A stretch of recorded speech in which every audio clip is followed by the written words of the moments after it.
Welcome everyone to this RFF CMCC Navigate webinar. Before I introduce the speaker, I have a few announcements to make. First, about the host, the RFF CMCC European Institute on Economics and the Environment is a partnership between CMCC in Italy and Resources to the Future in the US. The Institute does research on economics, climate, and the environment.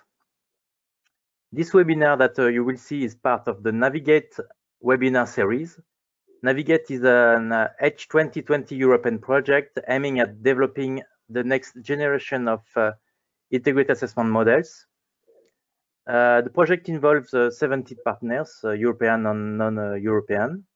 It focuses on the improvement of the representation of systems on people in the integrated assessment models. And this webinar is part of the outreach activities of the project. So there is a website that you can go at navigate-h2020.eu, where you can find more information about the project. But you can also find the video and the information of the past webinar, and you will be able to watch the video of this webinar as it is recorded. So during the presentation, please ask your question using the GoToWebinar tool on your right. I will collect the question and ask them at the end of the presentation, unless it's a clarification that would be useful for everybody. About the next webinar, it will belong to the SWIP webinar series. The speaker will be Francis Denning, and the seminar will be about the recycling of carbon taxes to alleviate poverty, a topic which is close to the webinar of today. But now it's a pleasure for me to introduce the speaker of today, Nicolas Taconnet. He's a researcher at CIRED in Paris, and he's about to complete his PhD in environmental economics in the next days, weeks, I would say. His research is focusing on climate change impact, climate policy, and inequality.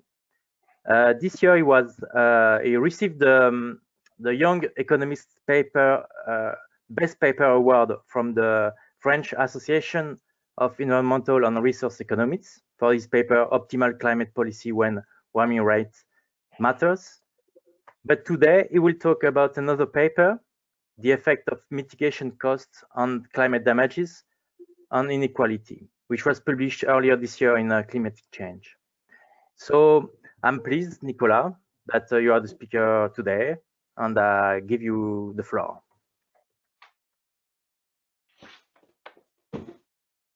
Thank you for your introduction. So let me share my screen. Can you see my screen? Yes. Yes. Okay. Perfect. So thank you for allowing me to present our work on climate change impacts and inequality. This is joint work with Céline Guivarch and Aurélie Méjean, who are both at CIRED. And as you said, so this presentation is largely based on an article that we published this year in Climatic Change.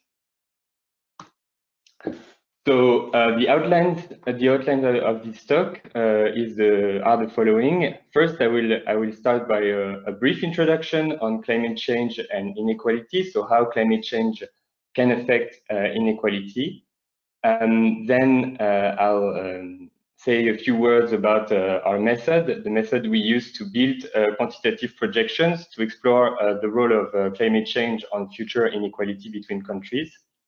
I'll jump to the main results from this modeling exercise, and I'll finish by discussing some of the limitation and possible extension of this work in the future, notably as part of the Navigate project. So as I'm sure most of you know, climate change is believed to affect the poorest the most. There are two reasons for that. First, poor people and poor countries are more exposed to the various physical effects from climate change, whether it's water stress, drought intensity, heat waves, or decreases in yields. they are primarily located in areas where poor countries or poor people are living. A second reason why the poor may be more impacted by climate change is that they are more sensitive to these impacts and they have a lower ability to adapt. This means that the same physical impacts for them may lead to greater damages, either because they rely more heavily on exposed sectors or exposed activities. They benefit from lower quality infrastructure. They are also more vulnerable to indirect impacts, for instance, via food price. And finally, because of lack of insurance mechanisms or access to basic health services, they are really at risk when a disaster or weather strokes strike to fall into poverty. So this difference in both exposure and sensitivity to climate change is believed to occur both between countries, so poor countries are more exposed, but also within countries, the poorest are more exposed and sensitive to climate change. There is econometric evidence that the already experienced warming has impacted the poorest country the most. Here I show a map from a study from 2019, which suggests that climate change, the experienced climate change so far, has already contributed to increased inequality. And in this study, they estimate that inequalities would be 25% lower if there hadn't been any climate change so far. Now, if we look in the past decades, in the past decade, there has been a great convergence in income distribution around the world, notably as a result of the catch-up from China and India. But in the future, whether how much this convergence will continue is uncertain. So on the right, you have projections for the Gini inequality index in the future as projected by the shared socioeconomic pathways. And what they show is that depending on what the future will look like, there will be more or less rapid convergence.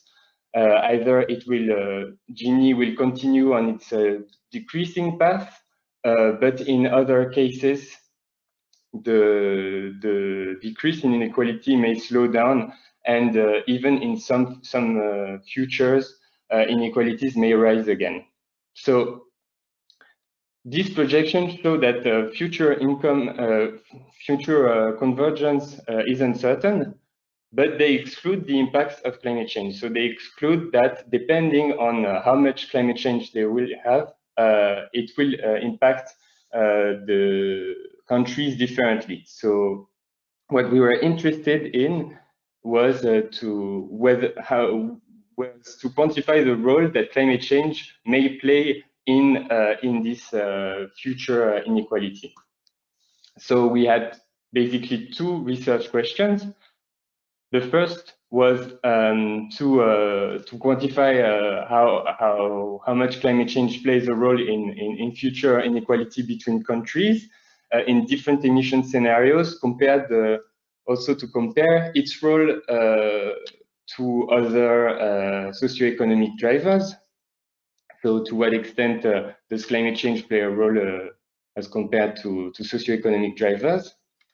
And second, to what extent mitigation can reduce these climate-induced inequalities, because the cost of mitigation can also be a source of inequality. The cost of mitigation is unequally distributed, and since poor countries rely more heavily, their GDP is more energy and carbon intensive, they may be more impacted by in low emission scenarios. So to answer this question, we really have to compare the burden of avoided damages with the one from mitigation cost. The method we used to answer this question is to build quantitative projections of future growth in the different countries of the world, in different mitigation pathways, building on the SSPs. So we account for both uncertainty in socioeconomic evolution and in climate dimensions. And then we use statistical tools to analyze the outcomes from those projections. So let me briefly give you the sources of data that we used to project future inequality. So as I mentioned, to answer this question, we have to take into account both socioeconomic uncertainty and climate-related uncertainty.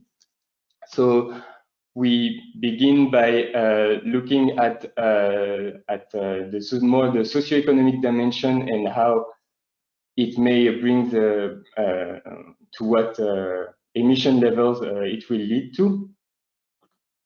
So for that, we use the projections from the shared socioeconomic pathways.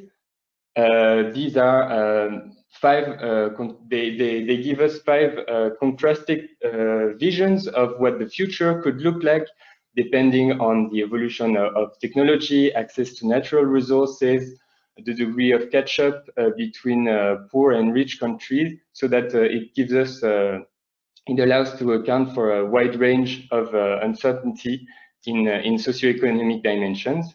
So from this exercise, what we use is the country-by-country projections in the baseline scenarios. The baseline scenarios are the ones where no additional climate policy is implemented compared to what is already implemented today. Then from these baseline scenarios with no additional climate policy, we derive different mitigation pathways compatible with different RCPs. And so we consider that to reaching different climate targets as a cost. And we used the mitigation cost from the SSP database to estimate how mitigation can affect future growth in different countries. So as you can see, you have so we use these projections because they are consistent with the SSPs. So that means that they account for the fact that it may be more or less difficult to reach certain climate targets if, for instance, baseline emissions are really high, or if access to technology is difficult, or if there is low technological progress. And so we have access to regional mitigation costs, which we downscale to country level, either on an equal per capita basis or proportionally to income. So we have thanks to that, it allows us to have projections in different mitigation pathways. So building on this SSP RCP matrix, what is missing is the impacts from climate change. So how climate change will impact economies. So for that, there are 2 steps.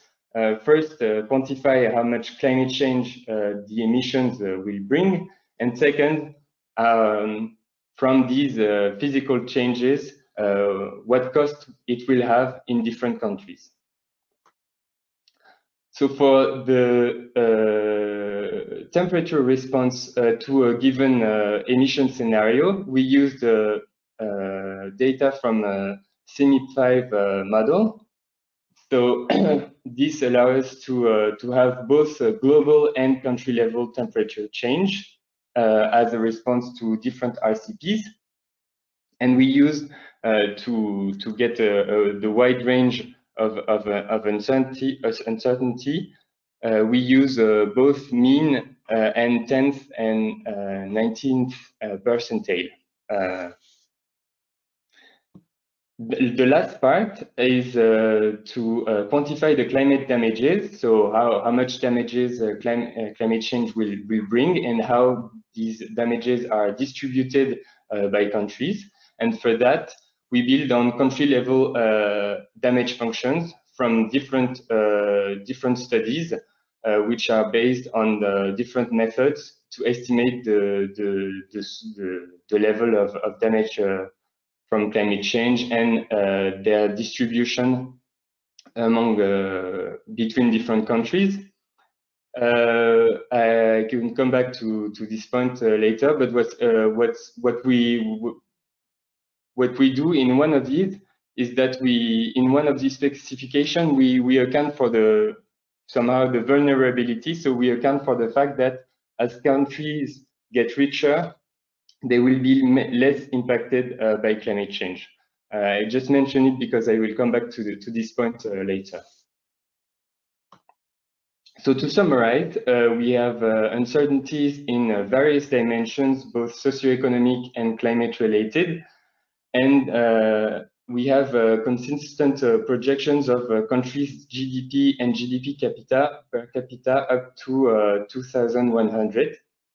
This leads us to consider more than 3,000 scenarios for which we analyze inequality as measured by the Gini coefficient, the population-weighted Gini coefficient. We also explored other inequality index, but I will stick to the Gini for this presentation. So the results from this exercise. So first, you have here the evolution of the Gini coefficient up to 2100 for different damage functions, so different estimates for the cost of climate change and their distribution. You see that so each panel is a damage function, so you see that the picture looks radically different across damage functions. So some are very assumed, that damages are very regressive, very high damages and very regressive damages. These are located at the top of this graph, whereas for others, the difference for a given SSP is rather small.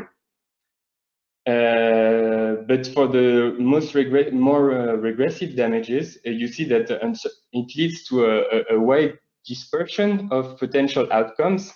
And this is driven by the fact that if damages are really high, then there is a lot of variability depending on which emission and temperature scenarios we are in.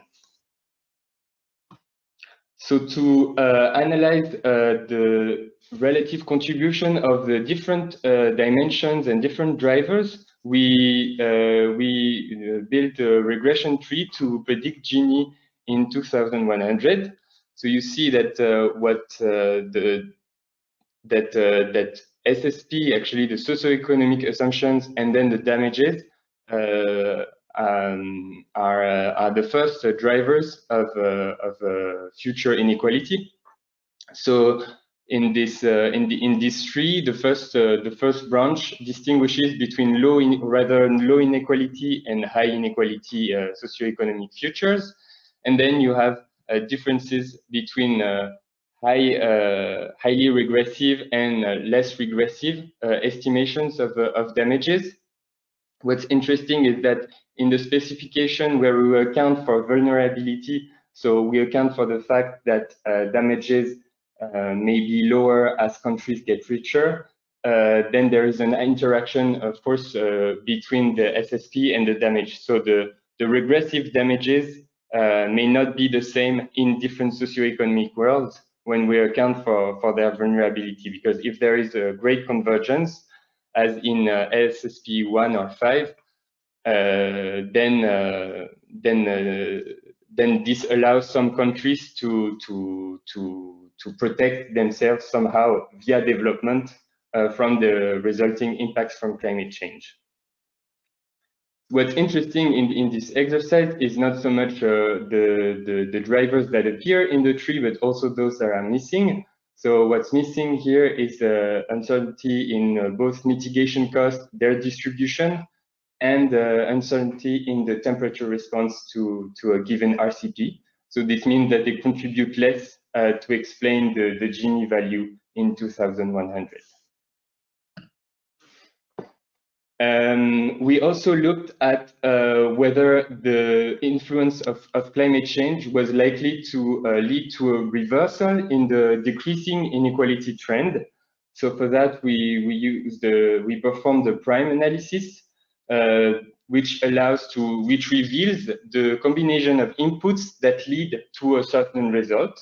In our case, the result is the trend reversal. So this allows to estimate when the influence of climate is strong enough to outweigh the expected convergence in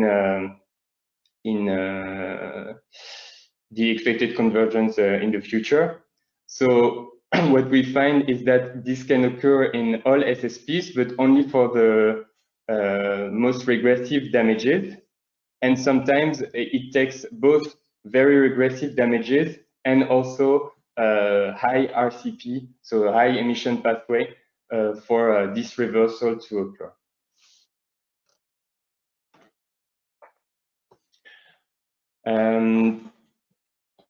We also look at to what extent mitigation allows to reduce inequalities.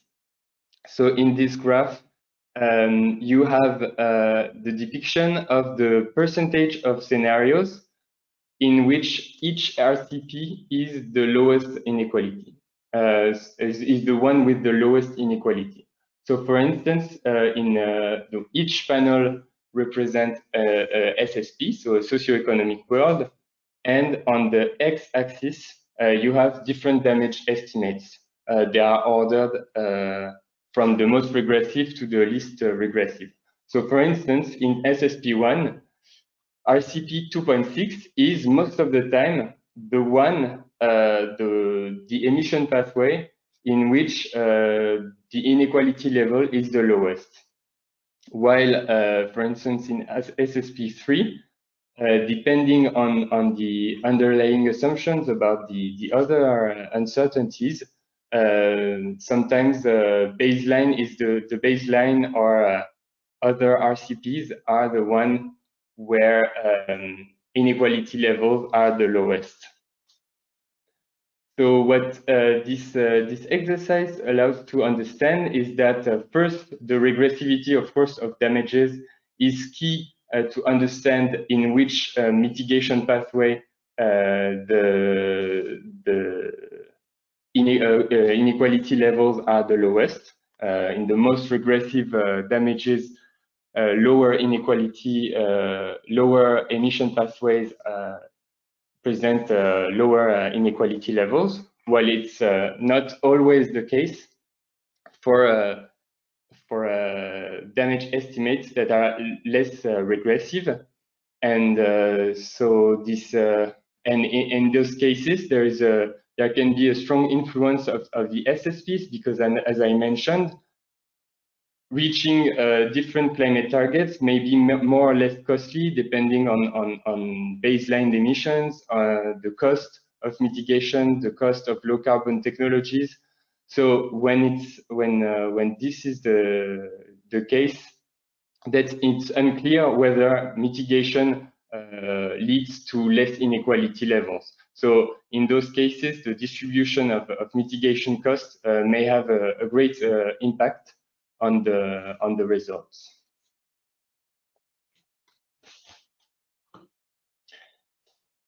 So this exercise allows to understand both the extent to which climate change can contribute to future inequality levels, and to quantify the different uncertainties in different dimensions. But of course, there are a lot of limitations with this exercise that which I would like to discuss now. So So in this exercise, we are using inputs or damage and mitigation cost estimates from various sources. So we are really dependent on their validity, etc.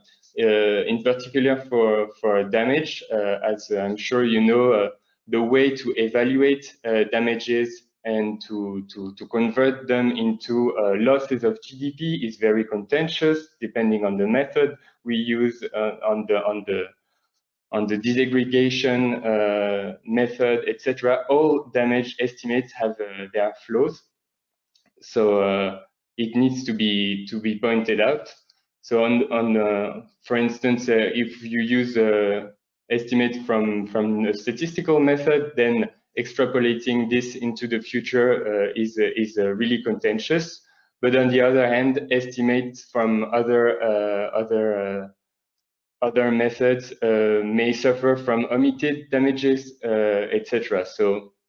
And in particular, such estimates at the country or at the very fine disaggregated levels are really scarce. So there are not many estimates. So in particular, since they play a strong role in explaining the outcomes from a modeling exercise, it should be a strong area for the future to have a better quality and more estimates for these damages.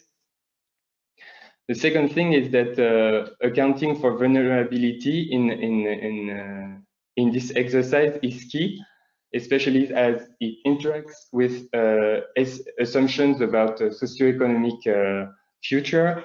So how we do it in the exercise is quite crude. So we estimate basically that as countries get past a certain threshold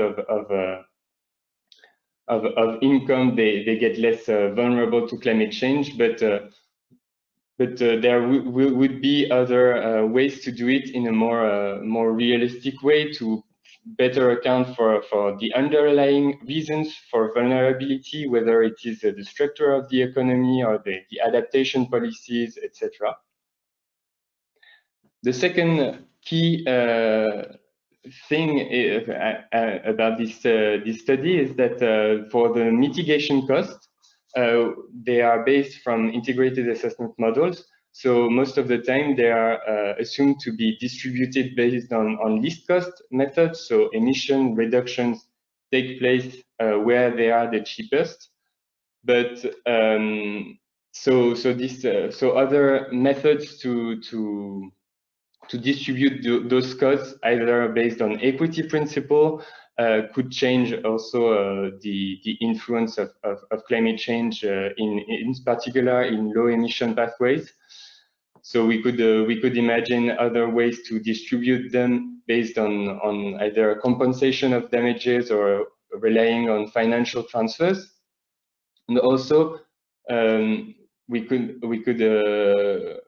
the distribution of these costs in the real world is likely to be based on countries' willingness to engage in climate policies. So maybe a real world distribution based on NDCs and the efforts that countries make in their pledges would be an interesting thing to look at. So how do results change when we account for other assumptions about the way those damages are distributed?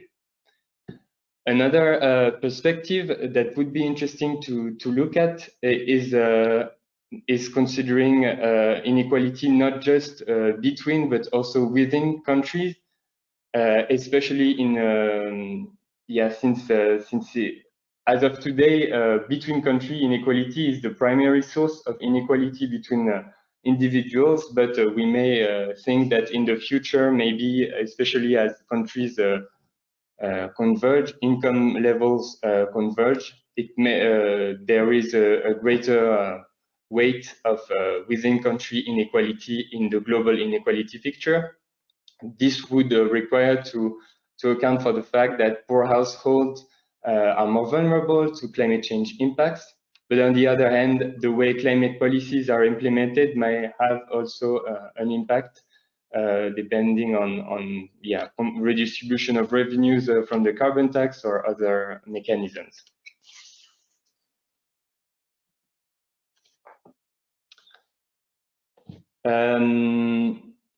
So the main message from this exercise is that climate change has an effect, can have a strong effect on inequality between countries, and there are opposing effects from both mitigation costs and climate damages.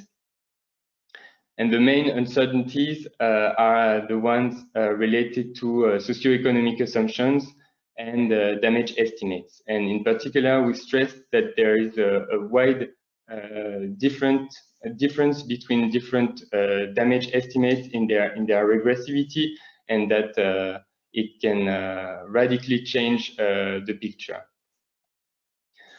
Concerning our second question, mitigation can reduce inequality when mitigation costs are shared based on least cost principles.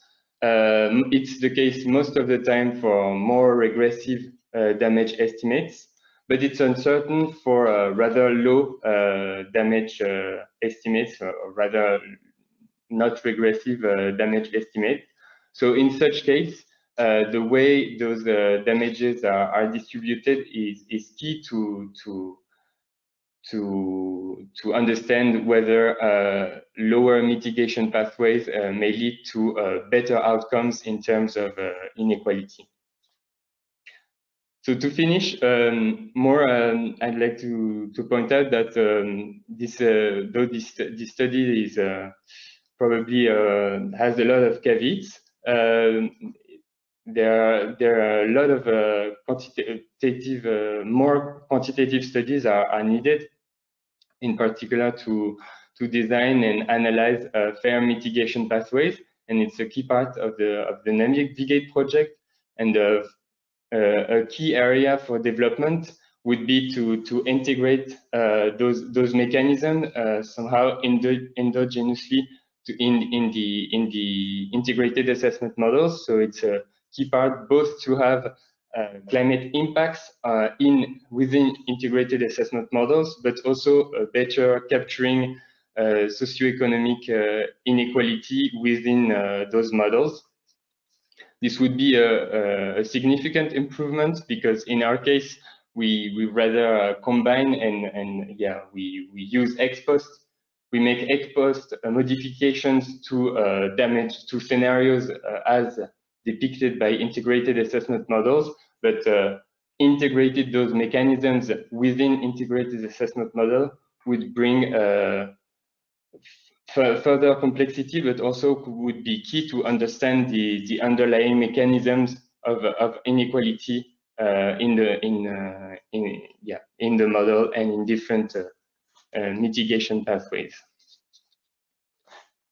So thank you for your attention. I hope we can further discuss during your questions.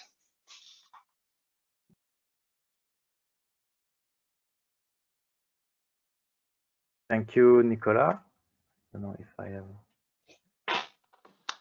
Thank you, Nicolas.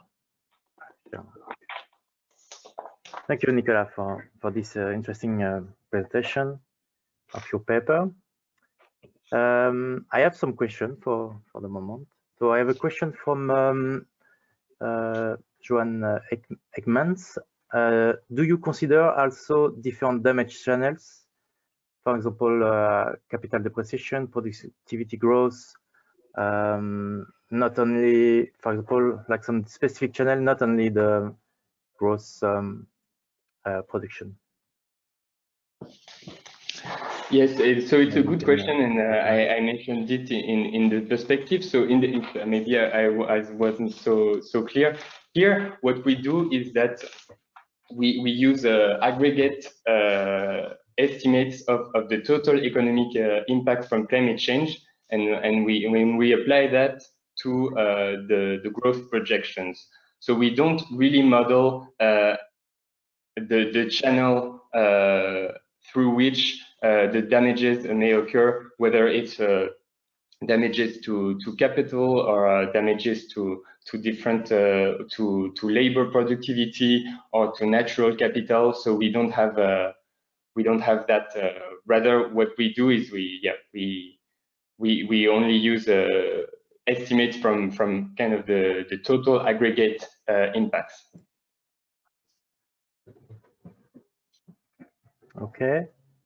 Does a question from Santiago Lorenzo, does a country level methodology for assessment economic cost of climate impacts will serve your research? Like going to the country level? I'm sorry, I didn't understand. So does the country level methodology for assessing economic cost of climate impacts will serve your research? I'm not sure I see what this refers to. So do you think if we have like a more detailed, like aggregated country level, I think this is what he's asking. Yeah, absolutely. As I mentioned, so we have very few estimates because quantifying the damages from climate change is a very complicated task. We have very few such estimates, and especially at a really low, at a fine level of disaggregation. So sometimes we have regional costs, but country level climate damages, we don't have so much estimate. Though there are some estimates from CGE, so from country level CGEs, for instance, we use one of the estimates we use is from country level CGE. But definitely we don't have so many sources to find such estimates. Okay, just have some question about where the paper was published. So I think it was published in Climatic Change.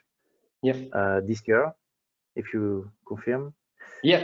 I have a question from Gabriele Standardi about how do you treat regional population pattern exogenously in your model? So do you have like a dynamic feedback or it's exogenous, the evolution of population over time? So as I mentioned, what we in our approach, we don't really have a model per se. I think it's fair to say that we don't have a model. Rather, we combine different estimates from climate damages, and we apply them ex post to existing scenarios. So that means that we are not able to capture the dynamic feedbacks that may occur as a result to these damages. And this is true both from population change or even economic feedback. If you have damages to certain sectors, it may have an impact to other sectors. It also another mechanism which could occur is that if you have different damages in different countries, it may change, for instance, trade patterns. So there can be feedbacks and structural adjustments to both trade and structural adjustment in countries' economies, which we are not able to capture. And it's a main it's a huge caveat from this method. Okay, thank you. But yeah, it's also sorry, I just wanted to know. I know that there is a lot of work in different places on this effect of population of climate change on population, both in terms of mortality, in terms of migration, etc. So since we rely on exogenous population evolution from the SSP, we're not able to capture like endogenous mechanisms of population growth. Okay, one question from Adabel Lamy about how many countries did you include in the study, but also which countries had the most regressive damage function? Okay, so maybe I can. Do you still see my screen? I think so, yes. Yes, okay, perfect. So the number of countries, I'm sorry, I don't know off the top of my head. I have it somewhere in the, it's like 160 countries. Basically, we have all the countries that have projection in from the SSP exercise. We had to exclude some of them because we didn't have temperature projections, but basically we have a projection for 160 countries. Your second question was about which country is assumed, well, where countries are, which countries are the most at risk from climate change. So there is no single answer to that question because it depends on the damage estimates. So for instance, if you in some of these, well, in all cases, the poorest countries are the most vulnerable, but there is also some variability in some studies, and you also have some studies. There is, I think, differences between studies. So I don't know. I don't recall which country exactly, but mainly in Southeast Asia and in Africa. Those are the places where climate change damages represent a greater share of GDP. But you have some variation across methods. So in some methods, the more impacted countries are the ones which are the hottest, whereas in other the link is not so clear between and there's a strong role also of both temperature levels and income levels.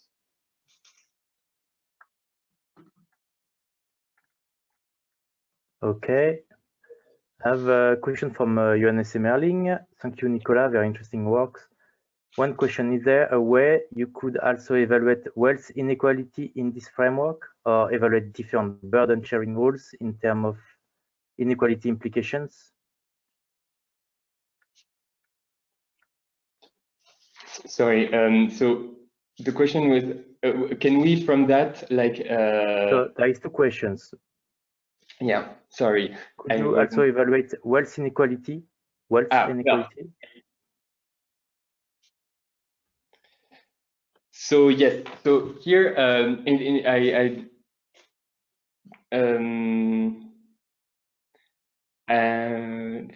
maybe so here the inequality is about mainly about income, but indeed wealth inequality would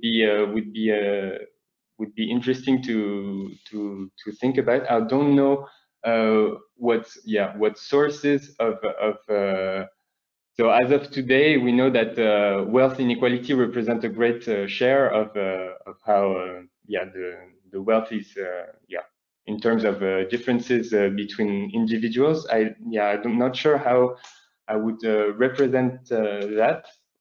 But in terms of burden sharing, I think it opens this work opens questions about burden sharing rules, because from my understanding, burden sharing rules are mostly based on how to split emissions or a global carbon budget based on different equity principles. But here there is also another dimension, which is how should countries who are not affected by climate change also compensate somehow those that will be affected. So this is something that we can look at, because since we have the inequality in a sense. From this modeling exercise, we can quantify the additional inequality that is due to climate change. So this can be used to either think about different burden sharing rules that reflect that not everybody will be affected by the damages, but also, yeah, compensation mechanisms or financial transfers to compensate those that will be most affected. Okay. So I have a question from Zoe Kerik. I would be interested in hearing about other inequality metrics you considered other than the Gini coefficient. Yeah. So I have it somewhere. So when here I have so I show the first decile. So there are a lot of different ways to capture inequality. The Gini is the most used index. So it's basically the distance from present distribution to a distribution where everybody would have the same income. But there are other ways to capture it. So we also looked at the first decile. So the income levels from countries at the bottom of the distribution and what we found is that so for weather mitigation, because there's a concern that to look at the sorry I mixed up different things. So we looked at this, and here you see the graph. So there is also strong variability here between different ways to estimate damages and their distribution. So you see that the most regressive damages are also the ones where they're not just regressive, but also they hit the bottom of the distribution hardest. So so the first decile is lower for damage estimates that are rather regressive, but you also have a wide uncertainty in those estimates. But for the question about mitigation, we also looked at whether in those in which emission scenarios where the bottom of this distribution better off, because yeah, in a sense we might want to avoid the bottom of the distribution to bear a too large burden from mitigation, and we found that the results were more or less the same than the ones we found for the Gini coefficient. So this is the same kind of scenarios that are the scenarios that are the least the more equally distributed are also the ones where the bottom of the distribution is better off. And it wasn't necessarily straightforward because the Gini is a measure that captures the whole distribution. But yeah, we found that it's also, yeah, we have similar results in terms of mitigation and yeah, which emission pathway has the lowest inequality level. Okay. I have some questions about how good the model can reproduce past data on the existing values, like from Arpad Rosache and Richard Toll.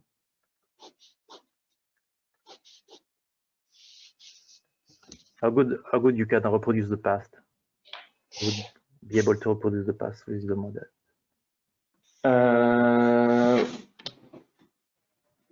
Well, I'm not sure. Yeah, I'm not sure we can really since we are dealing with the very long term. There many changes in socioeconomic systems and in climate change, so that relying on past data can be of limited use. For instance, though we use some econometrics-based damage function because they allow to give us a sense of damage distribution at the country level, extrapolating this data into the future when climate change impacts will further intensify is also really contentious. So I'm not sure relying too much on the past here, but as I mentioned, we are not really building a model per se. We're more like combining different sources of cost and using them to moderate in the evolution of future growth. So we're not calibrating anything based on past data. We're like more relying on the projections from different exercises, which yeah. Okay, still have some questions. A question from Robert Oakes. Thanks, Nicolas. You focus on mitigation and are correct to point out the importance of adaptation, which is admittedly hard to define model. You also mentioned losses and damages, but I think it did not mention loss and damage, as understood in the UNFCCC. It seems to me this would be a very useful destination for this research. So can you elaborate on this? So I'm not really familiar with the definition of losses and damages in the UNFCCC. So I would have to double check how it differs, how it may differ, and to what extent what we do may apply to this framework. Yeah, I'm not sure I can answer this question. But I think it's yeah, related to the other question in terms of since if you have different sources for damages in different countries, you can use them to think about the losses and compensation mechanisms for losses and damages. But yeah, I have to double check to be able to fully answer that question, I think. So I have a researcher that please ask the complete question. The SSP models are old growth model. We know that they cannot reproduce the past. Why would we believe these models about the future?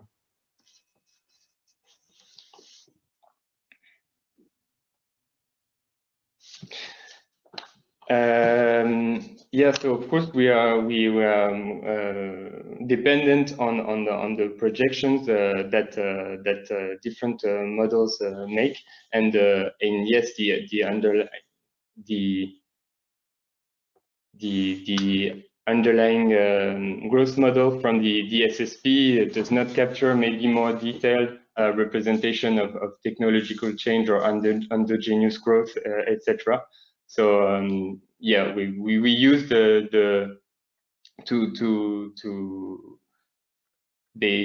may not be perfect, and you may think that that they are not, but yeah, I'm not sure how other sources for projecting growth would change the picture. And yeah, how especially it can moderate or yeah, exacerbate some of the impacts from climate change. I'm not sure, but basically we can you can do this exercise with if you believe alternative, if you have different visions about growth, about population change, this can be used with other types of models, and definitely completing with different projections from different sources would enrich the analysis and allow us to understand whether it's due to certain specificities of the exercises, or if it's if some results are robust across different specifications.